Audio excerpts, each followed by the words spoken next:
in because of traffic, but to respect everyone's time, we're going to go ahead and get started. So for those who don't know me, my name is Crystal Quade, and I had the great honor of running to be Missouri's governor last election cycle, served in the State House for the last 8 years, and now termed out, and like a lot of folks, trying to figure out what in the world we're going to do to fight back against all of this insanity. I really appreciate you guys being here to talk a little bit about Gov 101, introductory to how do we fight back here in our state. A lot of what we're going to talk about tonight, some of you might already know about, some of you this may be your first entree into the political process. We've got some folks who've been spending all session in Jefferson City fighting back, so I want to go over some of the basic highlights. We'll dig in a little bit more. I want y'all to ask some questions along the way. Joining me tonight on stage is former Representative Deb Lavender. Y'all don't know Deb. But before we jump in, I want to tell you a little bit about the new organization that myself and former U.S. Senate candidate Spencer Toder have started called BeHeard Missouri. Y'all may have seen we've hosted a couple town halls. Now we're jumping into our education series, and we're going to continue to do town halls across the state, among other things. What we are focusing on is 3 pillars. One is education. We are seeing across the state, very similar to in 2016, that we're having these protests and these rallies, folks are showing up to town halls, a lot of people for the very first time. And so we know to get folks to continue to stay in this movement, we need to teach them about the movement, show folks how to engage. What does it mean to organize? What does it mean to run for office? What does that look like? So we're going to have education series all throughout the year, trying to help folks in wherever they're at in their journey of getting involved in politics. We want to meet them and continue to hold their hand along the way. The other pillar is action. So we get folks involved, and then what? I don't know about you guys, but every election cycle on the off years, I get really frustrated that there's nothing to do. We all want to help, but what do we do? And there's nobody telling us what to do. And so we want to be the connective tissue for other organizations across the state, whether it's Indivisible, the state parties that are doing stuff that we care about, the different central committee groups. You know, in every city there's 25 different organizations, and nobody knows who's doing what. And so we want to connect folks to what's happening in action. On our website, we have a really robust calendar that will be updated with everything we can find regionally about what's going on, so you can look ahead for the month and see, okay, there's a protest here on Saturday hosted by these guys. And so we're going to try to do that action piece. And we're also partnering with the Respect Mo Voters Coalition, which we'll talk about a little bit later, about saving the initiative petition process, which we know is so deeply important in our state. And then the third pillar of BeHeard's work is going to be candidate recruitment. We're calling it electoral power. We know that one of the most important legs of this stool is making sure that we get folks elected who care about democracy, right? And so we are going to help recruit candidates and train them all the way up and down the ballot, all the way down, school board, folks who want to get involved on their boards and commissions. We want to help break down the barriers that make it really scary to engage in this. And so Alex Johnson in the back is our field director who's in charge of that. And then Claire Harris is our other staffer who's helping on the fundraising side. We want to make sure that when folks say, I'm tired of this and I want to do something, that they have a place to figure out what. Because for everybody, what that is looks different. Some people can run for office, some people can write postcards, some people are really great at Canva and designing stuff. And so we need to plug them in with where folks feel comfortable as we're going through this really long-term, scary time and figure out our way out. So that is what BeHeard is doing. So we're just getting started. We're just a couple weeks in, so you guys are actually my very first event. So thank you guys for coming tonight. But without further ado, we're going to jump into Gov 101. And, I like to pretend I'm a professor. I am not. But we want to break down what does it mean to engage in our government. And I like to start with this. My degree's in social work, and I will never forget my very first social work class. The very first page of my intro to policy book said, "So you want to save the world? You can't." But then, of course, it was a whole chapter about ways that we can actually get involved and make a difference in our community. For this conversation, I want to talk about Jefferson City. I know all of you in this room deeply care about lots of different issues, and I bet we all have a lot of overlap for why you're in this room.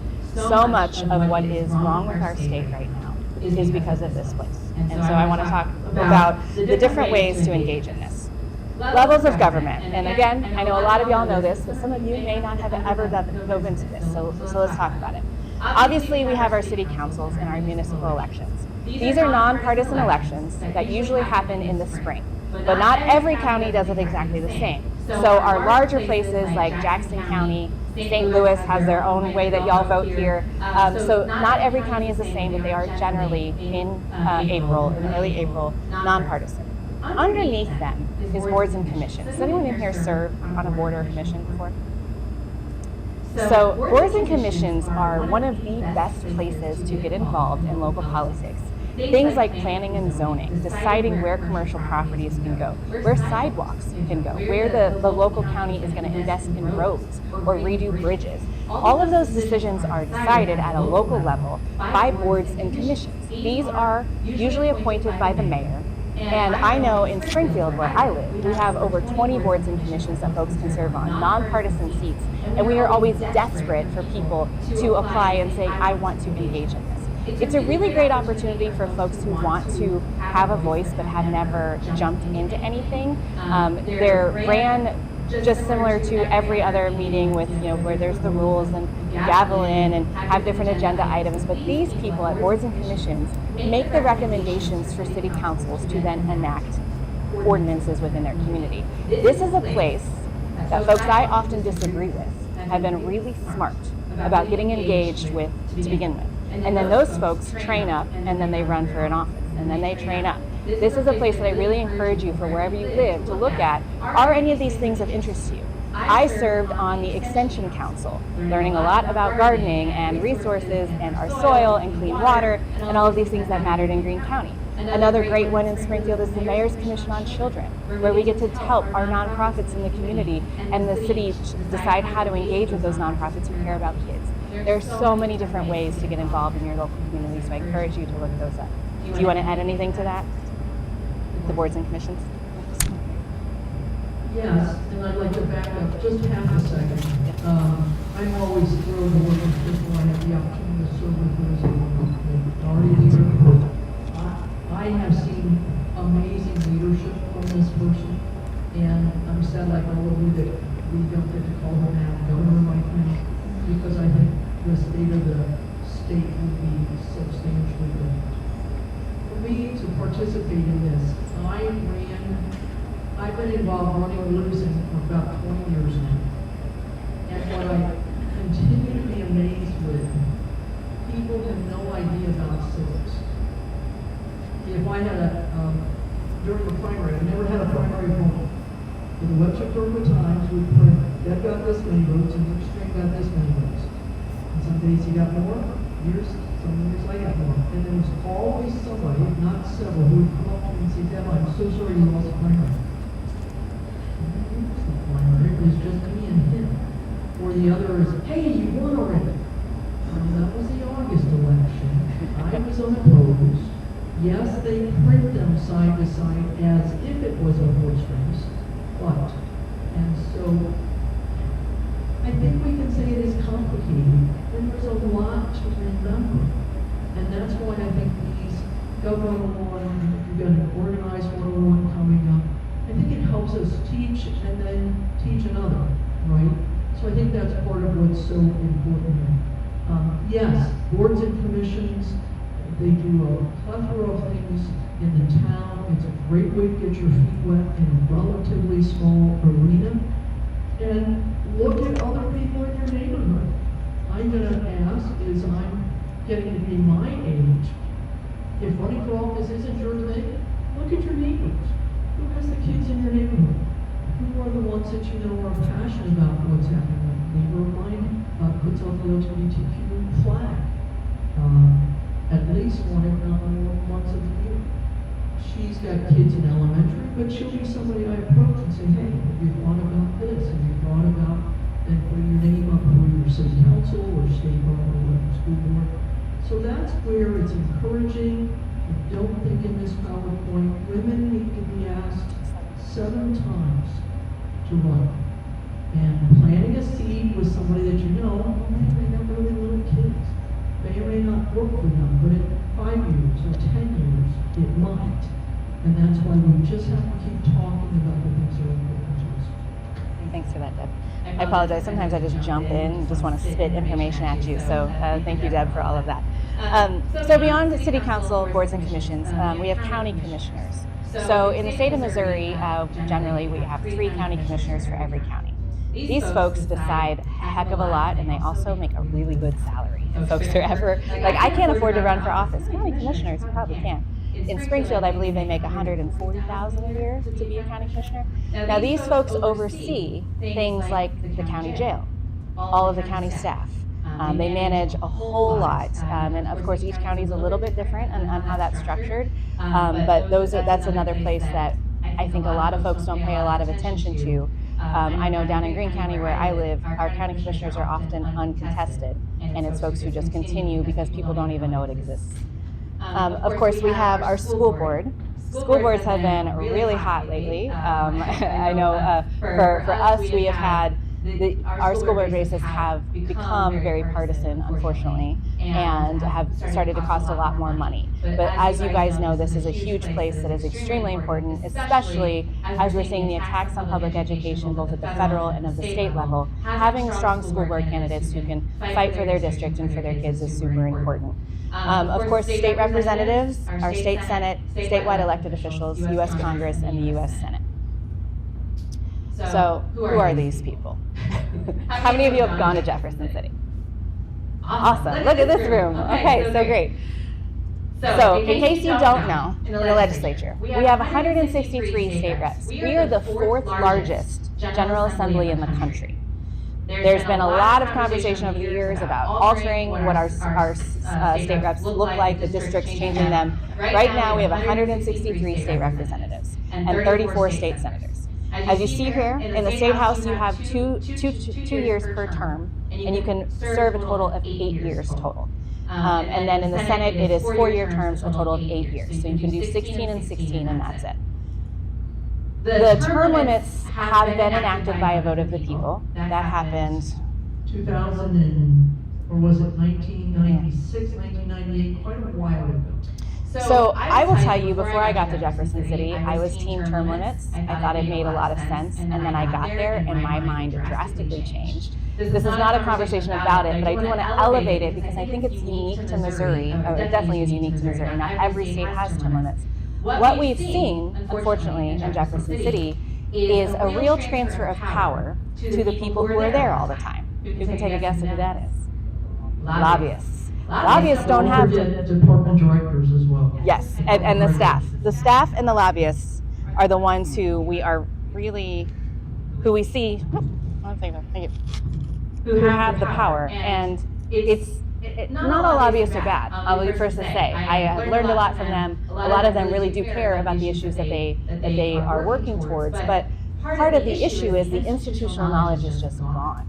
I remember the very first bill that I worked on dealt with child care subsidies, and it took us many years to get something passed. We finally did, but when I first started working on the bill, there was nobody in the building who had any idea about what I was talking about and programs that had been established. And I had to find a lobbyist who had worked there 25 years ago to be able to tell me the story, and so I think when we have this conversation around Jefferson City, it's important for you guys to know that it's not just about our elected officials, it's also about who's holding the power on that issue. Who is the lobbyist fighting for this issue or fighting against this issue? What associations, what organizations are doing that? Because when we talk about trying to create change, it's not just about the elected officials. We also got to know who's on what side of an issue.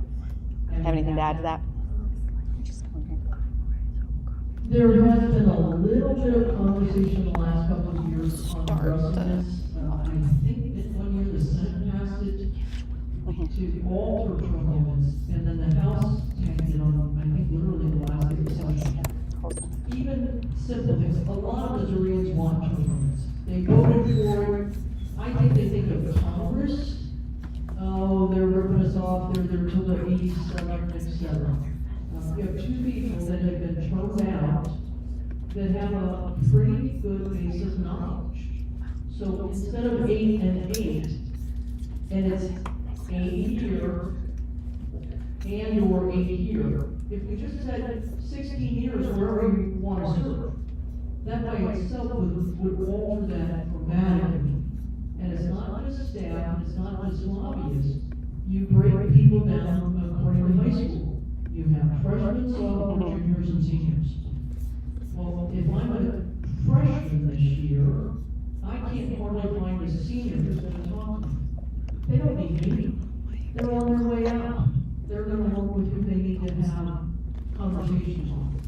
A couple of years ago, somebody passed this bill. One of the attorneys for Creed 4 called me and said, "Deb, the language is awful." And I called the guy, I did pass, it's going to the governor. I wrote down the governor veto it. I called him and said, "Would you please veto, or please ask the governor veto? It doesn't say what you wanted it to say." He says, "Well, but I intended it to say this." But that's not what it says. And I've been told in the past, with before term limits, the legislature would have said, "Oh my goodness," and would have called the governor and asked him to not sign it, so he could redo it with appropriate language the next year. So there really are a lot of challenges with term limits. You want to keep them? Just give us a little bit more time. So when we finally know what we're doing, we get it. The other thing I'll add to that, conversation is also, because it's 8 years, everyone is just running for re-election the entire time. And so they're not doing the job that they're elected to do. They're worried about what happens next. That's why bills get rushed that have errors, and we have to go back and fix them, or we have to fix it through the courts, because people just want to get a win so that they can win their next election, right? And so it really has created quite a toxic situation. But I think it's really important, as you guys are advocating, that you think about that type of thing, because it is so much about the immediate right now instead of the long-term impacts of things, where we as citizens know the long-term impact is what really matters, right? The unintended consequences of some of these bills. But we're just, as electeds, trained to not think that way, because we're always worried about the next election cycle. Okay, so who are my legislators? Hopefully y'all know who your state reps and senators are, but in case you don't, it's determined by your address and your voter registration. Hopefully your voter registration is accurate and tied to your home address. Districts are redrawn every 10 years. How many of you all remember Clean Missouri? Folks remember Clean Missouri? When we tried to fix the way that we draw our lines and take it out of the hands of partisan elected officials. But it is back because of what we like to call Dirty Missouri, and we'll talk a little bit more about the IPs and the undoing of them. But it is now set up so the congressional districts are drawn by lawmakers. So your elected officials, House and Senate, draw the congressional maps. So if somebody is about to hit their term limit and has higher aspirations, guess what they get to do? Completely redraw the map so that it benefits them. And we have seen it. For the House and Senate, it is a little bit better. It is a bipartisan commission that is appointed by the governor. And so the state parties, the two state parties that we have in the state of Missouri, Republicans and Democrats, put together a list of people that they would like to serve on this commission. They send it to the governor, and the governor may or may not take their recommendations, and then they appoint people to serve on this commission. That commission then meets over a series of months to create the maps that then they get to just run through. And so we are unique in the way that we do it in our state. Obviously, there have been attempts over the years to try to take this out of the hands of partisan people and make it so that it is a nonpartisan demographer, is what we had with Clean Missouri. I hope that we will attempt that again, because the way that we're doing this now is really quite tragic. And having both of us were serving when that happened, and we watched firsthand folks on both sides of the aisle, I'll be very blunt with you, going and trying to manipulate what the maps look like so that they could plan their future careers, and that is not what's best for citizens. And if folks have questions along the way, please raise your hand. We don't have to just keep raising through this. Okay, so this is the current makeup of the legislature, if anyone is curious. Right now, there are 109 Republicans in the state House to 52 Democrats. Of them, 112 are men, only 46 are women. And in the Senate, we've got 24 Republicans to 10 Democrats, 24 men to 10 women. What this means, and I know that y'all know this, but in the state of Missouri, the Republicans currently have what we call a supermajority. What that means in logistically speaking is that they can quite frankly do whatever they want. The Democrats don't even have to be there for there to be enough people for them to conduct business, because the numbers are the way that they are. However, there are some, you all know I was a Democratic leader for quite some time. There were some advantages to that in that there's a lot of infighting when you've got that many people of one party trying to come to consensus. It doesn't really happen. I don't know if you guys have been paying attention to the state budget, but just last week, the Republican in the Senate chairman and the Republican in the House chairman got in a big old fight, and they ended up not passing a $500 million budget bill. Big old fight, and they ended up not passing a $500 million budget bill. A lot of things that we deeply care about, but they a lot of money, and they ended up not passing a $500 million budget situation. So it's interesting. I would deeply care about that either party with that much control does not produce good policy.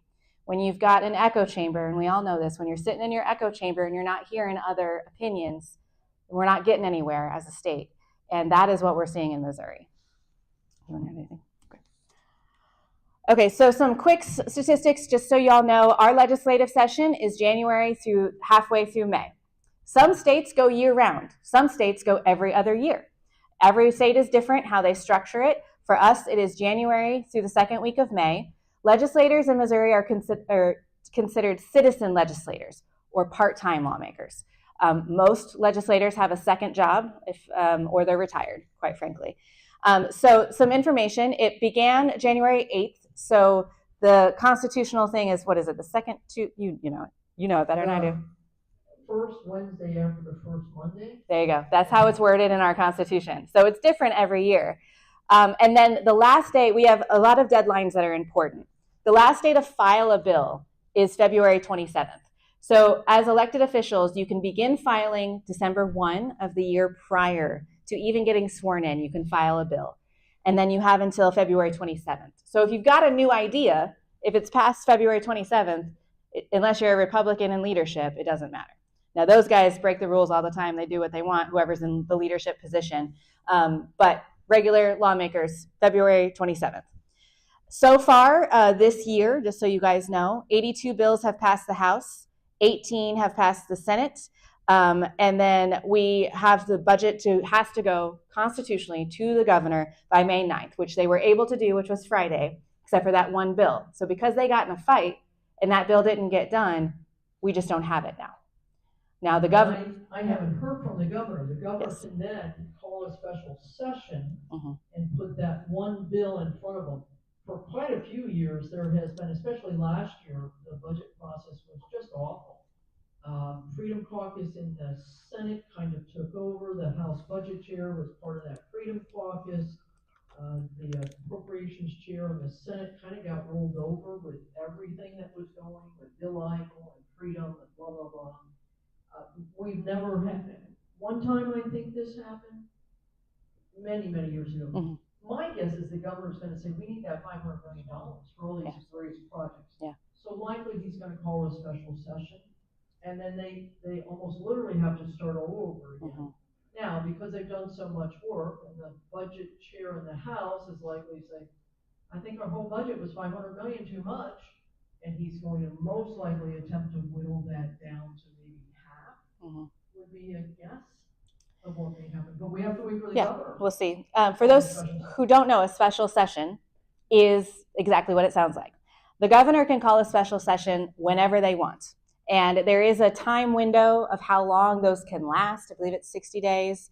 And the lawmakers are supposed to go back. If they don't, theoretically, they could get arrested. That's never happened. You can also call a special session by a certain percentage of lawmakers saying we want to go back in. But otherwise, session ends Friday, May 16th at 6 p.m. And this is the second Friday after the first Monday. Every year, right? So those dates change. Sometimes we start January 2nd or the 3rd. Sometimes we go till the 16th. So the length of the session can change by as much as 8 or 9 days, I think, because of how we get started and finish. Yeah. So whenever, and I think that's important to talk about, back to what Deb said about how not everybody really knows all of these things. You know, folks will, when I was elected, folks would call me or email me in like August and be like, I want you to do this thing. It's like, well, I can't. I'm literally not there. So it's important to know, January through May. So what does that mean when it comes to you actually getting your lawmaker to do something that you want? Can anyone take a guess of the best time to talk to somebody? Summer or fall, before they go back. Because then you get their undivided attention. You can call them and say, hey, come to coffee with me, instead of catching them in the hallway on their way to the bathroom. Those of you who've gone to Jefferson City, sometimes you're waving them down because they won't talk to you if you disagree with them often. But if they're at home, then you are much more likely to get time with them, and you can actually have real conversations about policy. And especially if it's something that you're trying to get them to file and to do that you think they might agree with, that gives them all summer and fall to do research and to work on it. When you're in session, everything is pretty much already decided in our brains of what our priorities are going to be at that moment, right? And the parties also have their own priorities that they're working on. And so as an activist, as someone who's engaging with your elected officials, do it when they're home. You're much more likely to get them. And from a budget point of view, so a lot of nonprofits, a lot of different people want money in our budget. And on House Bill 1011, Health, Mental Health, Social Services, there are a lot of nonprofits. That budget really starts with the governor. And the same thing, after probably July 1st, when the budget goes into place, if you have monies that you want in a place, you're always welcome to call one of us. But the governor is who I recommend people start lobbying to, of what you want, where you want it, why you want it.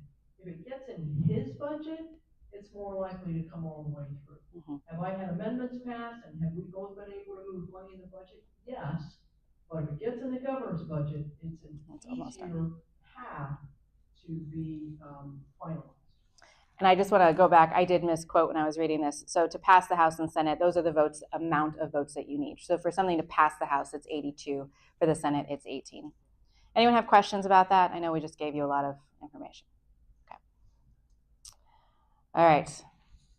So is this year? This is this year's so far. 53 so far? 53. So I'll tell y'all, before I went to Jefferson City in 2017, on average, the amount of bills that were filed were about 1,500 a year, and the amount of bills that became law were about 175.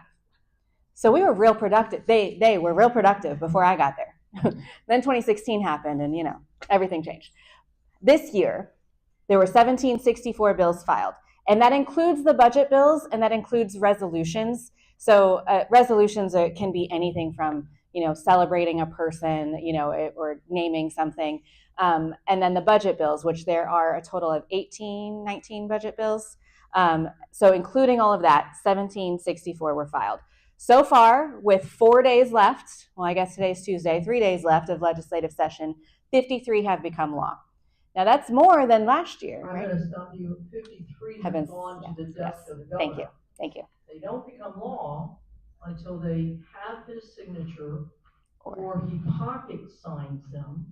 Nixon did that. We rewrote the criminal punishments and a huge crime bill. And Nixon did not want to sign it, but he put it in his desk drawer. It passed a specific amount of time and it went into law. Yeah, governors do that when they don't want their name to be on it, when it's a thing that politically is not good for them. So I don't want to speak for Governor Nixon, but a crime bill may not be great for a Democratic governor who might want to do something else. And so it still becomes law, but it just doesn't have their name on it. And so that's a strategy that we've seen happen a couple times. But yes, Deb is correct. Until they sign it, it doesn't become law. And then the next layer to this is once they sign it, it doesn't actually go into effect until August 28th, unless there is what's called an emergency clause on it. Now, an emergency clause is a whole separate vote that the legislature has to do to say the moment the governor signs it, it becomes law and it is enacted. We've seen that happen quite a bit. It's supposed to only be used for cases of emergency. Things like the Joplin tornado that happened, and we need to send money to Joplin to support them. That's an emergency. But we have seen the emergency clause on all sorts of things that do not fit that. But just know that we have until it is passed and sent to the governor to ask the governor to veto something. And vetoing means saying that, no, we're not going to do this as a state. And the governor can do that on anything that they want. Then the next phase of that is when we go back to what's called veto session, which is in the fall, the legislature can override the governor if he or she vetoes something. And so there's this big back and forth of power, which obviously is very important that we have the executive and the legislative branches. But just know that something isn't actually law until it gets through all of this. And then August 28th, if it doesn't have an emergency clause, is when it actually goes into effect. I'm not sure if this is one of the slides coming up, so I may be jumping ahead a little bit. The exception to this is House joint resolutions or Senate joint resolutions. Tony will know about this too. So the bid to overturn Amendment 3 that has not passed the Senate yet. Correct. There's concern that it will in the next 3.5 days. Because it's a House joint resolution, as soon as both chambers pass it, it is headed to the ballot. We do not need a governor's signature on a House joint resolution. We need a vote of the people, but we don't need the governor. The governor's role in that process is to decide which election it goes on to. And he could call a special election this year in August. He could call one. I don't know that we have anything on the ballot in November this year, do you? He could put it on November, he could put it on next year, August, which is a normal primary, he could put it on next year, November. And the conversation is always, when are voters gonna come out, and does it attract, and do we put it on when fewer voters pass, because we think the Republicans will be more apt to pass it, or you won't get enough to pass it. So there's all that back and forth, kibitzing on when should we put this? And everybody has an opinion one way or another. A great example of a time the governor played with that was right to work. Y'all remember right to work. So that was a joint resolution that went back to, didn't hit the governor's desk, went to a vote of the people. They chose to do it in August because they thought that we wouldn't show up. And oftentimes they're right. August elections are really low, but obviously we showed them what we thought about that. So, yes, go ahead.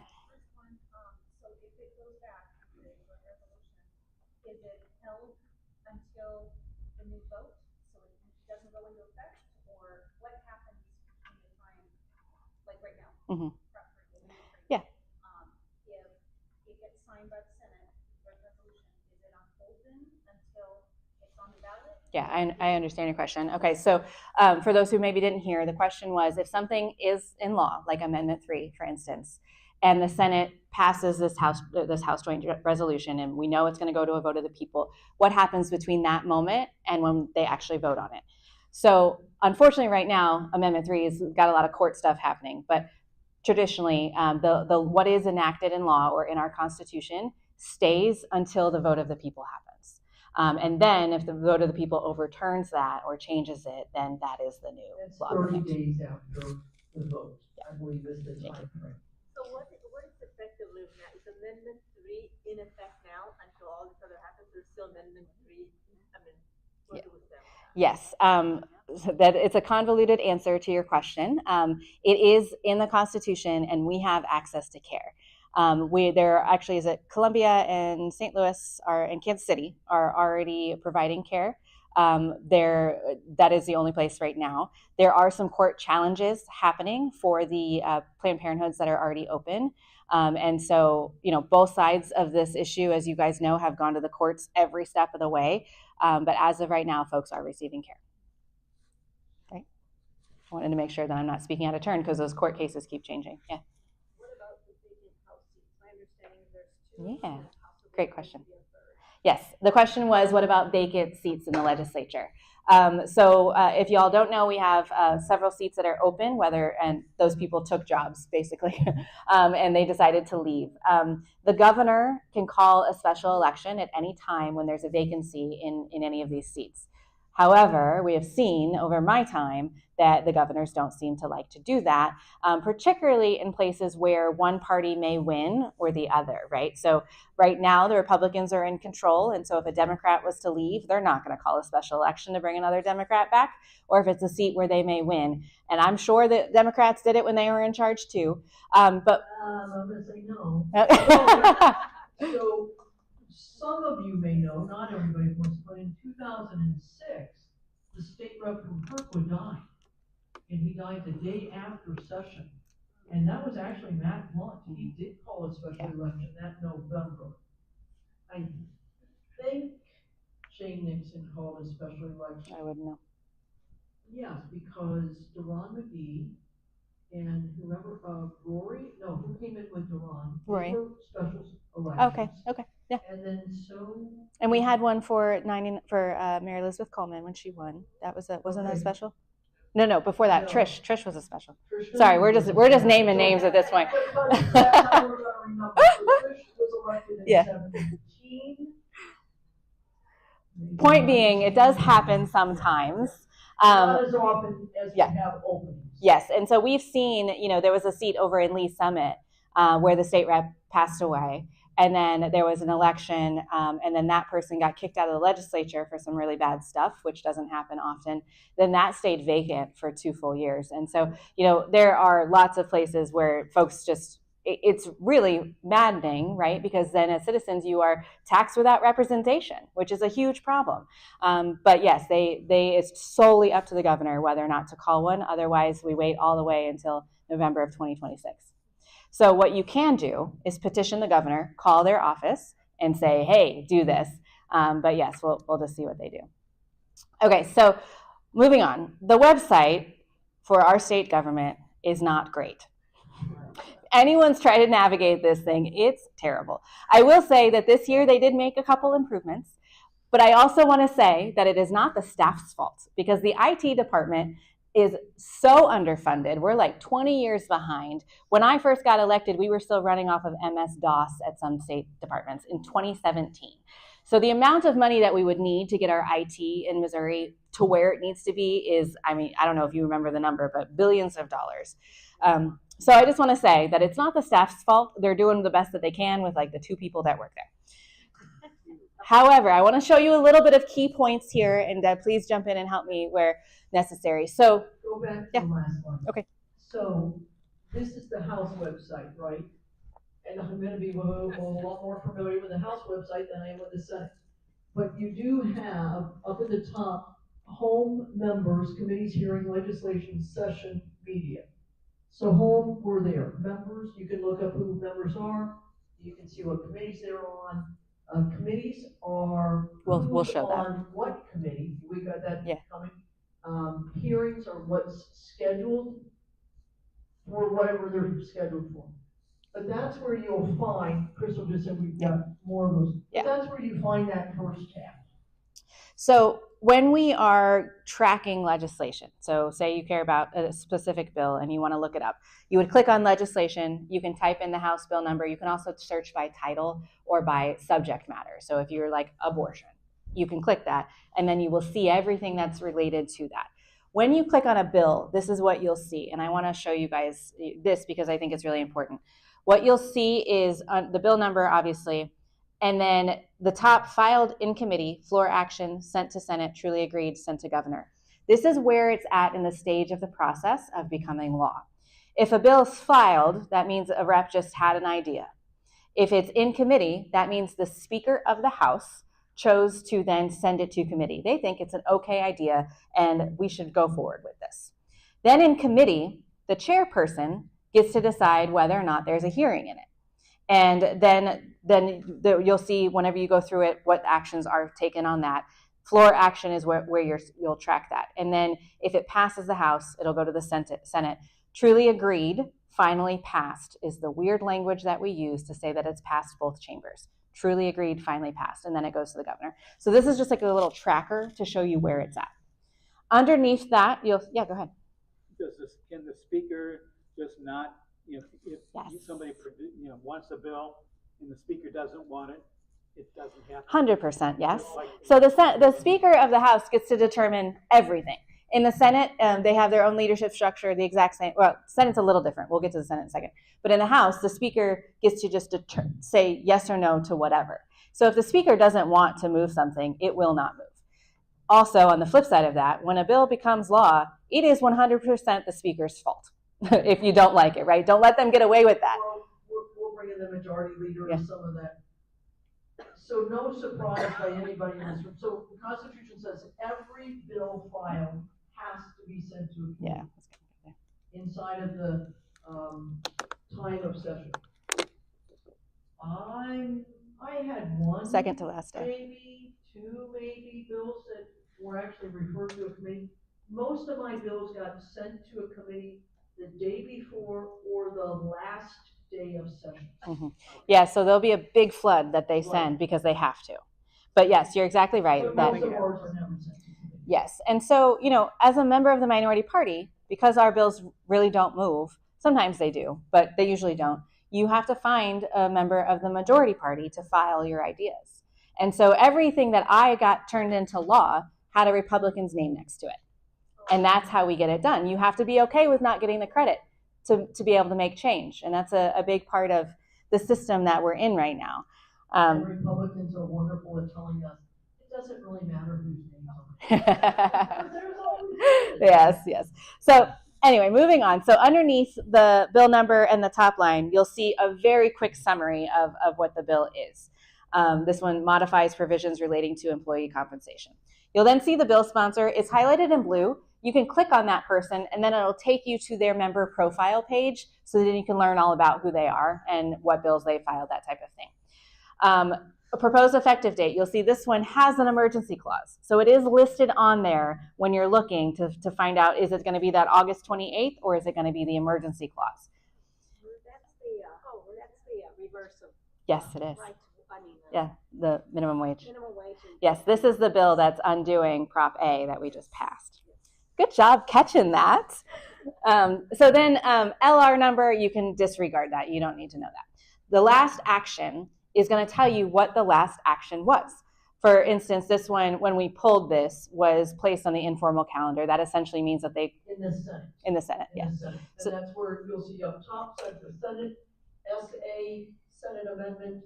So those are the two clues that you can see here, that it got to the Senate, but the last action was 423. Yes. And then the bill string, you all really don't need to pay attention to that. I mean, it's if you really want to get in the weeds, we can talk about it, but that's mainly for lawmakers and folks who are digging in. And then next House hearing, it says not scheduled. They're already done with the House, so of course it's not scheduled. And it says bill's not on the House calendar because it's in the Senate.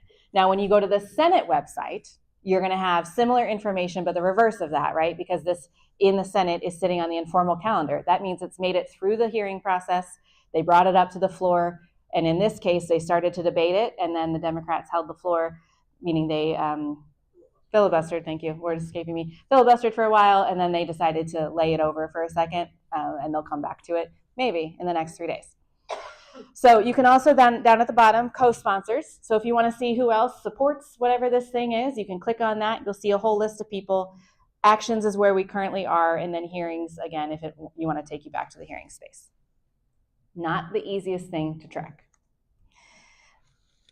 When committees and members, so Deb went through the top part there. So this is showing what a committee looks like. So if you clicked on committees, and I'm going to come over here. So here you'll see the entire list of committees, and you can scroll here. And so this will show you every committee that exists. Fun fact: there are a few committees that are standing committees. Things like budget, education. Those are statutorily created committees, saying that we as a body said this committee is going to always be there. However, the speaker then gets to create their own committees. So every legislative session, the names of the committees and what they're focusing on can drastically change. The minority party leader gets to choose what committees their members serve on for the standing committees, but not for the special committees that the speaker creates. And then the speaker chooses who serves on their party and what committee. And so you can scroll through here, you can click on it. The numbers next to it tell you how many members sit on this committee. And the amount of Democrats versus Republicans is based on the percentage of seats that they have in the legislature. So it's a fancy way to say, like right now, a committee of 5 would be 3 Republicans and 2 Democrats because the amount of seats that the Republicans hold. So that number also always changes. So you can click on it, and then when you do, you'll see the members who serve on that committee, always with the chairperson up top, their party, and then the vice chair, and then there will be a ranking minority member for most of these committees. Sometimes you'll see co-chairs. There's joint committees between the House and the Senate. Those are less important. They are. But it's more like a research kind of committee where these are the ones who actually hear the bills where you can go and testify. That all make sense? Okay, and this is the hearings tab that Deb mentioned. So here it's a calendar. It's a running calendar of what is happening in the next week for the committee hearings. Now we have a fun rule in the House and the Senate that they're supposed to notify us 24 hours in advance before a hearing happens because they're supposed to be open to the public. However, they don't always do that. Unfortunately, there's not a lot of repercussions if they don't. We can get really mad and we can not reelect them, but that's about it. So here is where you'll see what is happening that has been what we call noticed up for the next week. When you're tracking legislation that you deeply care about, and if you want to go to Jefferson City or you want to make a phone call, this is a great thing to look at to see what's coming. Each one of these is the individual committees themselves. There's a little plus mark here that you can click on that then opens it up, and it'll show you all of the bills that are going to be heard that day. There's also the time, the hearing room, and when you click into this, which we don't have a tab for this, when you click into that is how you can submit online testimony and some other things. Yes? Wait, when you say submit online testimony, I mean, that's anybody with an opinion, or that's something that has to be sort of Yes, pre-approved? absolutely. So I appreciate that because you're just parlaying us into the next discussion of testifying in committee and sharing your opinion. And so I don't know if you feel this way, Deb, but I think testifying in committee is probably the most impactful way that you can have your voice in the policy discussion. Committee is really the place where the lawmakers are open to amendments and changing things. By the time it gets to the floor for full debate, we called it theater, because at that point you almost always know how each person is going to vote, and there's very little that can be done on the floor that sways opinions. In my 8 years, there were 2 times that a bill made it to the floor that what the lawmakers said on the floor to the microphone changed the opinions of everybody else. I've only seen it happen twice. I think there was another time my first term, and it's just fascinating because you're following along, the bill's gonna pass, the bill's gonna pass, the bill's gonna pass. And usually a Democrat stands up and says something, and you just almost feel the sea change. You feel the northeastern blowing up, and all of a sudden there's this moment on the floor, people are like, uh-oh. You can feel it. Yeah, you really can. I want to say there was 3 or 4 on review, and I know there was one. Well, maybe. It's very rare. It's very rare. But it's remarkable Yes. to witness it, because all of a sudden there's just a moment in time that everything stops. And then all of a sudden you see the Republicans get nervous. Quite often the majority leader runs up to the bill handler. And then usually within not too long a time, they lay the bill over. Meaning the debate stops, and then they can call it back up for debate later. And that's when the arm wrangling happens. We're talking too much. No, we gotta, I want to be respectful of everybody's time.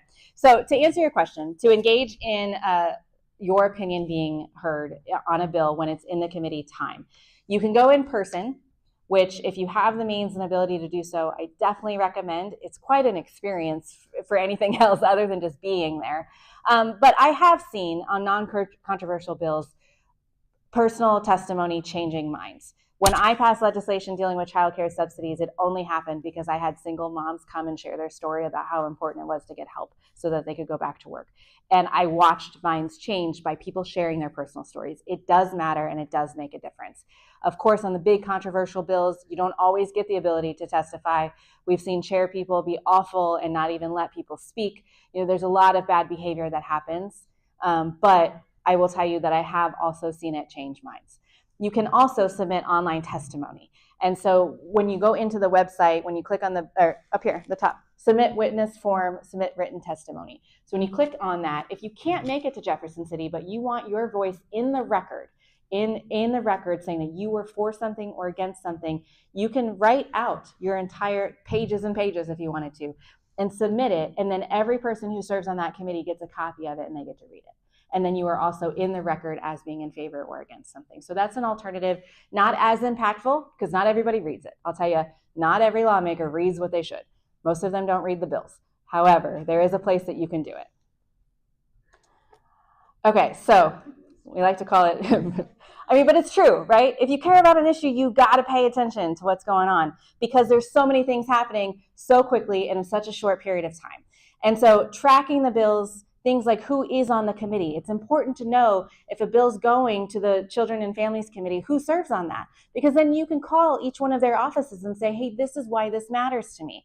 And if you get it through committee, then it gets to the floor, right? Like we've got to go through the process. So if you are paying attention to what's going on, then you can actually follow it and try to help. Knowing when they meet, as we said, looking at the calendar, showing up to testify, lobby days. Lots of the groups that we deeply care about have lobby days. It's a great way to get your feet wet, to go into the building and see it. It's a little less scary when you're in a big group of people. I'll tell you, like when Moms Demand Action comes and there's 600 red shirts running through the hallway, you know, the folks who are against them hide in their offices, and those of us who are with them are welcome with open arms and love it. So lobby days are a great way to get engaged. And then, of course, telling the electeds what you think. As we talked about, when they're at home is a great time to engage with them. But I know it's scary still, everything that we just said. A lot of us don't agree with our elected officials. I live in Springfield. I don't know if y'all been down there. We're doing better, but when I first ran, I was the only Democrat elected in the entire southern half of the state house or Senate. I didn't agree with my people a lot, but that still means that we have to engage with them, right? I'll tell you, I can't tell you how many times we would stand on the floor and folks on the other side of the conversation would say, well, nobody called my office about this. Well, because they knew that if they called them, it didn't matter. But guess what? When we have those numbers and can say, we had 75 people show up to testify against this bill and you're doing it anyway, that matters. And it matters for election season. When we can then follow up and say, look at these guys not listening to their people. It matters.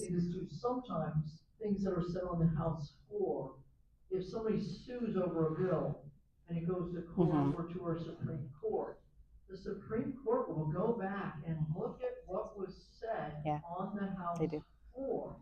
Were the objections brought up? What were the objections? What were the amendments that got in or didn't get in? So the Supreme Court literally goes back through our journal to help get a sense of how this was passed, when the title changed. You all heard about 2 or 3 subjects in a bill. Who was that? What's the name when we have several topics in the same bill? No, there's a we're not supposed to have more than one topic in a bill, but you can single subject matter. Yeah, but there's a name. Okay. Anyway, there's a you can see when the title got changed. The bill started out as child care, but then all of a sudden we had it be taxes. About children. Taxes is this special one, but then all of a sudden for taxing districts it's just called taxes. And then anything that has anything to do with taxes can get loaded on. That's when the omnibus gets big. But the Supreme Court truly goes back and looks to help them make a decision. Yeah, absolutely. Okay, yeah. How useful is it to call a representative not for your district? So the answer is it depends on the elected official. So the question was, how useful is it to call someone who you don't live in their district? They will ask if you live there, of course. But I will tell you that especially if a bill's going to committee and they serve on that committee and you want to share your story as to why you care, I think it is helpful. I know in my office, I always got updates every day about the phone calls and emails. I worked for Senator Claire McCaskill on the federal level. Same thing. Every day, this woman got a book of what was said and who called and how many people called. And even when folks called from out of state, when the ACA was happening, the Affordable Care Act, I worked for her.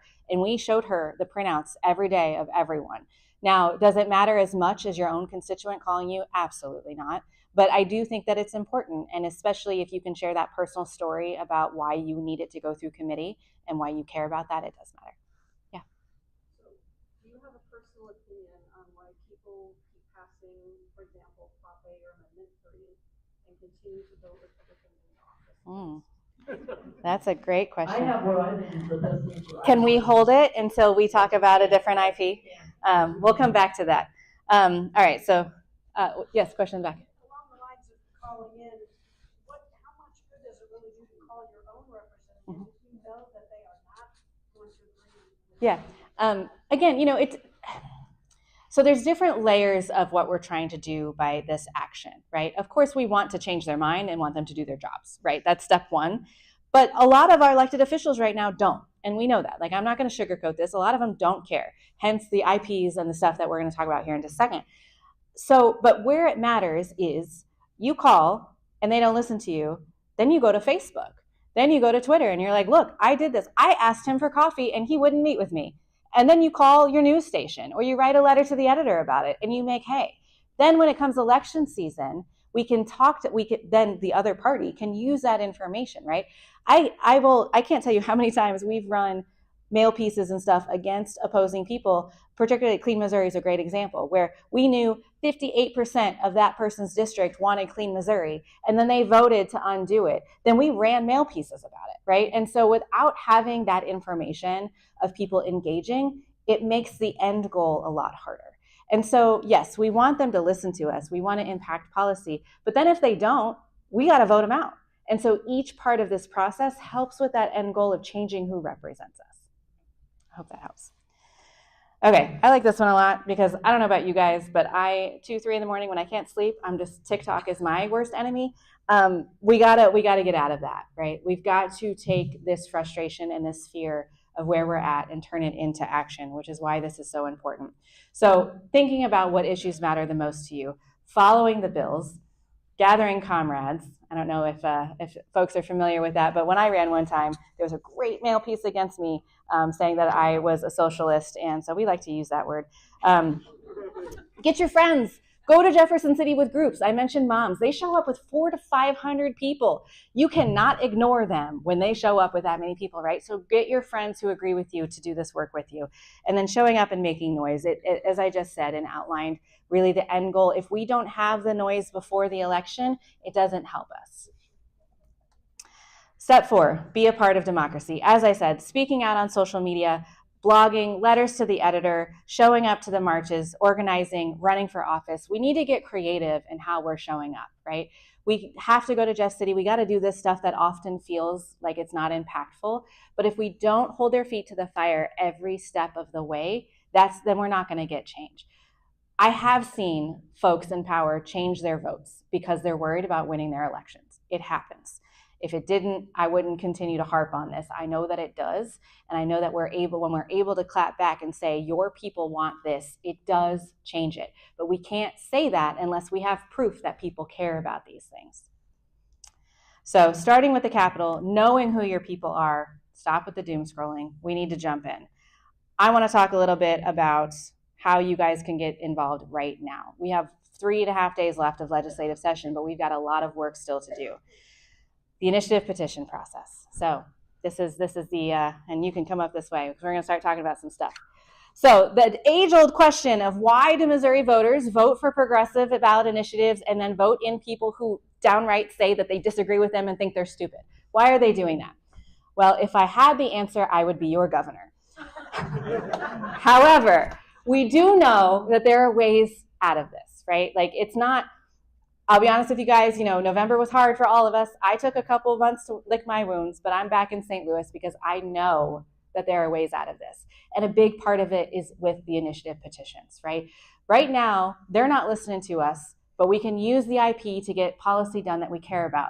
But then they don't care and they just go back and undo it, right? So we need to talk about the ballot initiative. For folks who may not know about the initiative petition process, this is the citizen initiative ballot measure. And it allows our citizens to have a voice when their legislature is not doing what they want them to do. Every time they go after the initiative petition on the House floor, we have stood there and said, this is your way to hold them accountable when they won't listen to you, is the IP. And we've seen it. Abortion access, minimum wage, earned sick leave, expanding Medicaid, legalization of marijuana, puppy mills, Clean Missouri, Dirty Missouri. We have used this thing over and over again. Not every state has the initiative petition process. So that's another thing that y'all need to, we need to hold on to this and protect this with our lives because we are one of the few states that is able to do this. And without it, we would have 300,000 Missourians without health care right now. But because we did it and we fought, we were able to provide people health care, and that's huge. But what do we do about what they're coming after it? Well, we'll get to that in a second. Just real quick, to pass an initiative, you must write the amendment or law. You gather the signatures. We know that it's a huge campaign.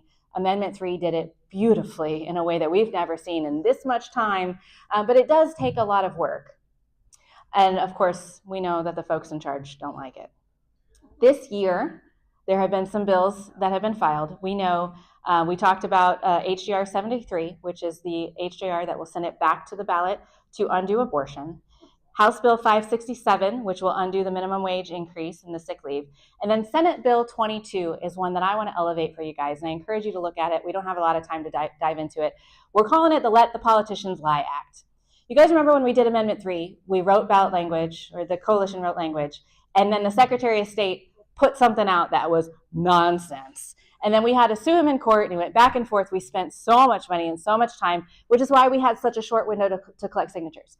This makes it even worse. Now the Secretary of State can write whatever they want, and our ability to challenge it is ridiculously harder, and it also allows the Attorney General to jump in and represent the other side of the issue, which is nonsense. The state should not be able to have the state's attorney fight against its citizens for an initiative that they want to get done. This bill has been signed by the governor. This is done. So that means that ballot initiatives from now on moving forward are going to be so much harder for us to get done. And so we need to know that as we go into this fight, that we are already starting way down here while the other guys are way ahead. We've got knives at the gunfight, seriously, when it comes to this, which is why I want to talk about Respect Mo voters. So BeHeard Missouri, this group that we've started, is partnering with Respect Mo voters to dive in to protect the ballot initiative. You guys know that as soon as we pass it, they then do whatever they want and they send it back to the vote of the people. We are going to mimic what some other states have done to make it so it is so much harder for them to send it back to us. So I am going to invite Respect No Voters to the stage to talk a little bit about it. I'll jump in a little bit too because I got a lot of feelings about this, but go ahead and take it away. Thank you, Crystal. My name is Tony Easter. I am a co-founder and a volunteer with Respect No Voters. And we are let me first say, our mission is to ban Missouri politicians from attacking the will of the people and undermining our power. We are one of only 26 states that has the citizen initiative process. And SB 22 is an attempt to destroy that. And Respect No Voters hopes to be the antidote to reverse that. We are a cross-partisan, grassroots, volunteer-led movement, so please join us. And our goal is to protect the citizens initiative process and to make the government work for everyday Missourians. Our three goals are to ban the legislature from overturning things that citizens have already voted for. Prevent them from making the process any harder than it is. We already have to do a lot of work to make these things happen. And to ban them from using misleading language on the ballot to trick us into voting for things that we don't actually want. Like when we overturned Clean Missouri and Prop 7 last year. Yeah. So what I like to talk about is like it's the IP to save the IP. That's what it is. And a lot of folks don't know about the initiative petition process. It's very complicated by design, right? But I think that when you talk to people and you say, "Hey, you want politicians to do what we tell them to do, right? Yeah. Okay. Then help us protect this. It's super important." What I love about Respect No Voters is it is truly volunteer-led and driven and ran. It is completely grassroots in all of the beautiful ways. And I say that because the initiative petition process is very expensive. I don't know if you guys know, we spent $60 million to get abortion done. $60 million. So much money. I mean, we could talk all day about how disgusting that is, right? But it was important, and we needed to get it done. And the moment they went back to Jefferson City, they don't care. And we've got 3 days left. Fingers crossed we're able to hold it with a filibuster. But I don't know. You've seen the numbers. We talked about it, right? So then it's going to go back to a vote of the people. And I don't know that we can raise another $60 million, right? It's going to be hard to stop this. What I want to do, and I hope that you all want to do, is to stop allowing them to do this. I'm tired of having to fight to protect what we've already done. I'm tired of fighting to protect the initiative petition process in general because they try to gut it every time. And as we know now with Senate Bill 22, this is extremely important to get this done. So I encourage you to go to Respect Mo Voters website, which is respectmovoters.org. Dig in and learn a little bit about what they're doing. We need, as mentioned, this is a bipartisan coalition. We're trying to get 2,500 people to sign up to volunteer to help us get signatures this year. It's a lot of folks, but I know we can do it. Abortion showed us the way, how to do it rapid fire. But we also need to do it without spending $60 million. And I know that we can. We've seen other states do this without spending that kind of money because people are pissed off. And I know here in Missouri folks are. And I think this is a really great rallying cry for us to show these guys who's actually in charge. Because it's not them, even though they're acting like it. And we need to remind them of that. And going back to the point made earlier, when they continue to undermine us and then get elected again because of all the nonsense and the money spent on the messaging and all of this crazy stuff, they think that they can do whatever they want. This is the way to show them that that's not true. We get this done, then we can continue to use the initiative petition to move things forward until we get enough folks elected who agree with us. We got to protect that because it's going to take a long time for the power to switch in Jefferson City. It's just the reality of it. We have to know that and accept it and keep that fight going. But in the meantime, we need to do things like Medicaid expansion. And we can only do that if we pass this ballot initiative. So I encourage you guys to take a look at it. Yes, ma'am. When might it be on, if we're going to start in July for signatures, when would it be on the ballot? We expect to be on the ballot in November of 2026. And if they should get something on the ballot by then to overturn reproductive rights, it will be a no to this and yes to this. Mm-hmm. It'll be flip sides of a coin, and hopefully that moves the mission forward. Yeah. So Tony, how does the SB 22, would the amendment then, it's an amendment you're going for, so it would just negate the 22? Yes. Yes. So what would happen is similar to Medicaid expansion, same type of thing where we would have to go through the courts because then what is law doesn't match the Constitution. And so the Constitution overrides that, but then we have to, it's a process. However, yes, it will. And so that's why, again, they've passed Senate Bill 22. The governor has signed it. The Secretary of State, and y'all know who, I mean, you know who these people are. Secretary of State and our Attorney General right now have complete control over this. And we can't let that stand. And this is the only way to stop that. Is this. Yes? So how do you know they don't overturn that? So what this will do, so here's what this will do, and we're still testing the language and playing with it, but what it will do is make it so 85% of the legislature has to vote to send it back to the voters. So this HJR 73 that we're talking about, it only needs 82 people in Jefferson City in the state house to send it through. An 85% threshold is like 135-ish, don't quote me on that, but it's a much higher number. It's not 100% foolproof because we make mistakes, we're people, right? And so we do need to have the ability to go in and clean up the Constitution if we mess up. Like that's just reality.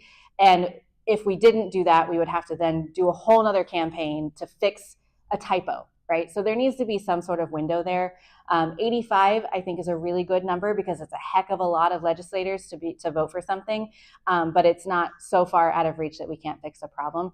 So that is the proof there. Like it's not 100%, but it does make it a whole lot harder for them to do it.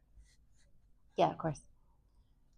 Other questions? Yeah. I still don't understand though, because Respect Mo Voters is trying to push another proposition. Yes. So, yeah, it's an amendment, yeah. So what keeps the Secretary of State and so the good news is, yes, it's a great question. What prevents the Secretary of State from doing it? So these guys got started before Senate Bill 22 was done, and they already have their language back before the Secretary of State was able to mess with it. So we've already got language. Yes. Yeah. So everything that was done before it was signed gets to stay. And so anybody who files a new initiative petition has to deal with Senate Bill 22 once all that goes through and into effect. But yes, they were able to get it done beforehand. So yeah. What other questions y'all have? I know we've gone over time a little bit. I apologize for that. Yes. What is the next class? Thank you. So the next class that we're doing is Organizing 101. Okay, so that's going to be about building power, applying pressure, how can we actually organize and use our people power for good. The next one here is going to be May 27th, not at this exact location, but in this area. It's going to be at 5:30, doors open, May 27th, which is a Tuesday, at Merrimack Valley Branch Library, and that's in Fenton.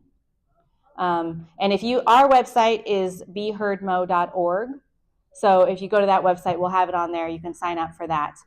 We've got some handouts that y'all can take with you that showcase that.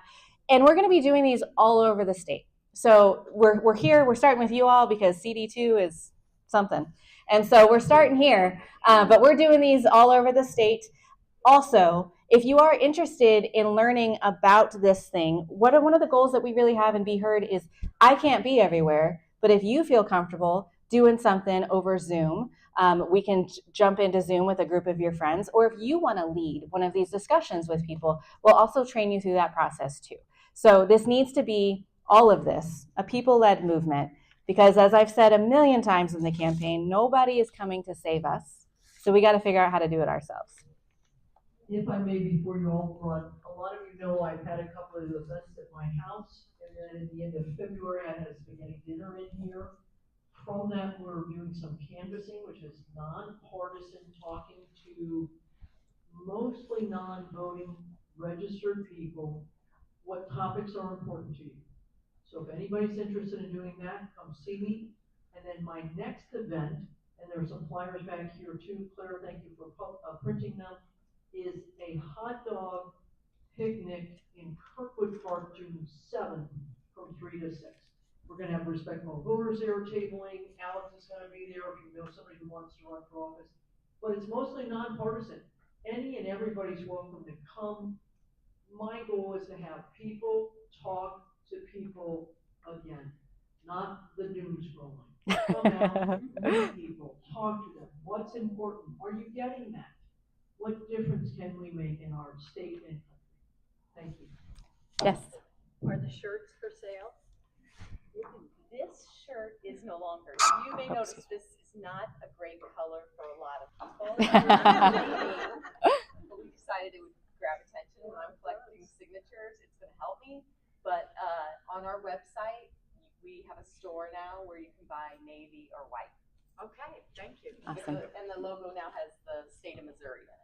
So that's. Well, what if you like yellow? Could you still get that? We might bring it back. I'll ask him to bring it back. I can get you a special order. And the last thing I'll say about Respect Mo Voters, I encourage you guys to go on the website, dig in, sign up to volunteer. We are going to train you every step of the way to engage in this conversation when it comes to collecting signatures. And if you don't want to collect signatures, there's other stuff that we can do. We have folks who are helping us fundraise. We've got to raise money to do this work. And so there's folks on the fundraising committee. We have event planning committees. We have people who help with graphic design. So please engage in this, and we will find a place for you where you feel comfortable. Yes, we're going to ask you to collect signatures, and we're going to push you there. Hopefully you'll be down to do it, but we'll make sure that we're holding your hand through this process, because I know, as we've mentioned, this work can be scary and it can be hard, and especially right now where things feel really big and really heavy. I find the best way that I keep going is surrounding myself with people who are like-minded, who want to create change and save our state, because I want my kids to grow up here and to stay here. And I know that all of you in this room do too. That's why you're here, because you deeply care about Missouri. So engage in it, and we will make sure that you feel comfortable in anything that you're doing, I promise. Thank you guys so much for being here.